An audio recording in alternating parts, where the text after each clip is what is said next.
बिस्मिल्लाहिर्रहमानिर्रहीम नहमदुहु व नुसल्ली व नुसल्लिमु अला रसूलिहिल करीम अम्मा बाद। मुअज़्ज़ज़ सामीन व नाज़रीन, वहाबी फ़िरक़ा के मौलवी अबू अय्यूब वहाबी को उलमाए अहले सुन्ना व जमात की कुतुब में तहरीफ़ात और काट छाँट करके और फिर उनको दस्तो गिरबां बनाने का बड़ा शौक़ है। और मौसूफ़ ने एक किताब भी इसी नाम से लिख रखी है, जिसको पढ़ने के बाद मौसूफ़ की इल्मी ख़यानतों और जहालतों का इज़हार हो जाता है। हकीकत यह है, मौसूफ़ के अकाबिर खुद ला यानी गैर ज़रूरी मसाइल के अंदर इंतहाई बुरी तरह से इख्तिलाफात और दस्तो गिरबां का शिकार हैं, जिसकी एक मिसाल आप हजरात के सामने रखना चाहता हूँ। इब्लीस यानी शैतान से इनकी मोहब्बत, इनका इश्क, शैतान से इनकी लगन किसी से ढकी छुपी नहीं है और इनकी कुतुब से ज़ाहिर है। सारे देवबंदियों का इस बात के ऊपर इत्तिफाक है कि शैतान बहुत बड़ा आबिद है, बहुत बड़ा ज़ाहिद है, रब ताला से मोहब्बत करने वाला है और बहुत बड़ा आरिफ है।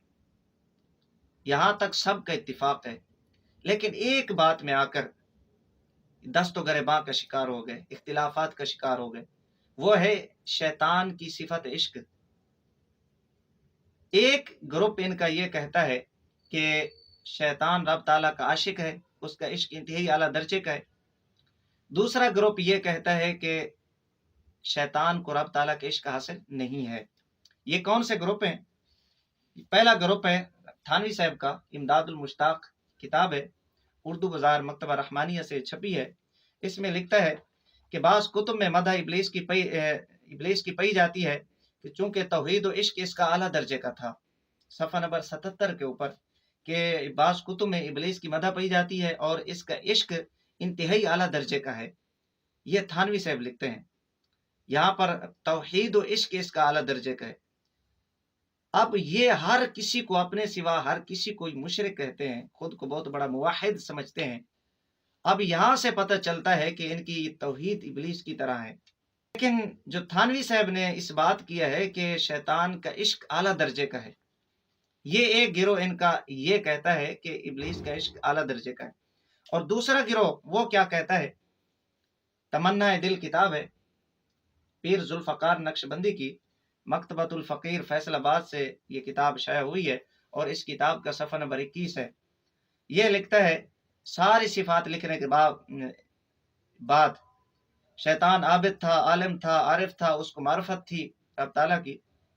ये फिर आखिर में लिखता है, लेकिन वो आशिक नहीं था, इसलिए ठोकर खा गया। शैतान अगर आशिक होता तो परवरदिगार आलम की तरफ सजदे का हुक्म सुनकर सजदा किए बगैर खड़ा ना रहता, उसी वक्त सजदे के अंदर गिर जाता। ये अब पीर जुल्फ़कार नक्शबंदी ने आकर थानवी साहब के मुंह के ऊपर तमाचा मारा कि आप जो ये कहते हैं उसका इश्क आला दर्जे का था, कहते हैं आपने गलत कहा है। शैतान का इश्क आला दर्जे का नहीं है, वो आशिक नहीं था, वो आबिद, आलिम, आरिफ, जाहिद जरूर है, लेकिन आशिक नहीं है। और अपने इस कौल की तईद में उन्होंने मुहतमिम दारुल उलूम देवबंद कारी तैयब का एक कौल भी नकल किया है। कहते हैं कि कारी तैयब से फरमाते हैं कि इस इश्क इलाही के ना होने की वजह से ठोकर खा गया। अब यहाँ पर सिफत इश्क में आकर ये दस्तो गिरबां का शिकार हो गए।